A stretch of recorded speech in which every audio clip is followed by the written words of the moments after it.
Obsessive Compulsive Disorder or OCD, it's more than just being a bit of a neat freak. But did you know that 2 to 3% of the world's population has it? That's around 192 million people, and many of them don't even know it. It can affect anyone. It doesn't matter if you're young or old, male or female, and it's not just one single thing that causes it. So let's jump into it. What is obsessive compulsive disorder and how do they think? Number 1, obsessive thoughts. People with OCD have unwanted, intrusive and obsessive thoughts, images or impulses that they can't control.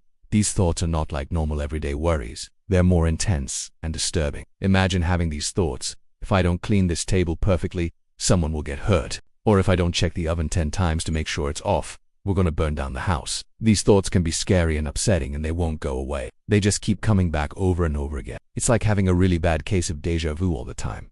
Number 2, a need for symmetry and order. Do you like things to be in balance? Of course, who doesn't? We all like to have some order to our lives. But for people with OCD, it's more like an urgent need. They feel a strong urge to arrange things in a particular order to cancel out the chaos in their heads. So if you're at a restaurant trying to eat, but the OCD kicks in and you start aligning the plates and the glasses in a straight line, you might have a little bit of OCD. Number 3, fear of contamination. People with OCD can have a really big fear of germs and getting sick. They might wash their hands way more than the normal person. Like if you're washing your hands 10 times a day, that's probably normal. But if you're washing your hands 10 times an hour, that might be OCD. It's hard for them to let go of the worry that something bad will happen if they don't take really extreme measures to stay clean. You can try to explain to them that the chances of getting sick from that doorknob are very low, but they still won't budge. Number 4, intrusive, unwanted sexual thoughts. Even though it's a common stereotype that people with OCD have lots of sexual thoughts, the truth is it's actually quite rare.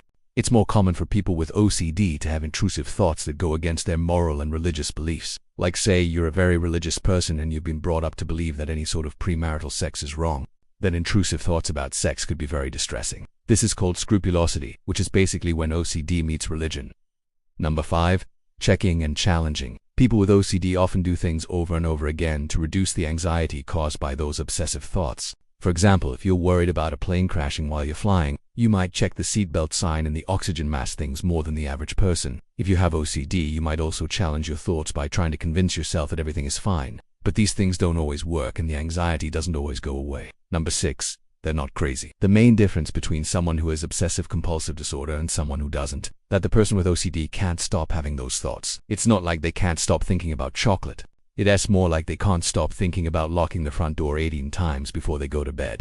And those thoughts are scary and disturbing. So if you have OCD, please know that you're not alone and it's not your fault. You're not crazy. There's still a lot that we don't know about OCD, but we do know that it's a real disorder that affects real people in really distressing ways. It can make everyday tasks really difficult and the anxiety can be overwhelming. But there is hope. There are treatments available that can help people with OCD live full and happy lives. With the right treatment, people with OCD can learn to manage their symptoms and live full and happy lives. So what did you think? Did you learn anything new? Let us know in the comments below. And don't forget to like and share if you think someone else will find this interesting. Thanks for watching.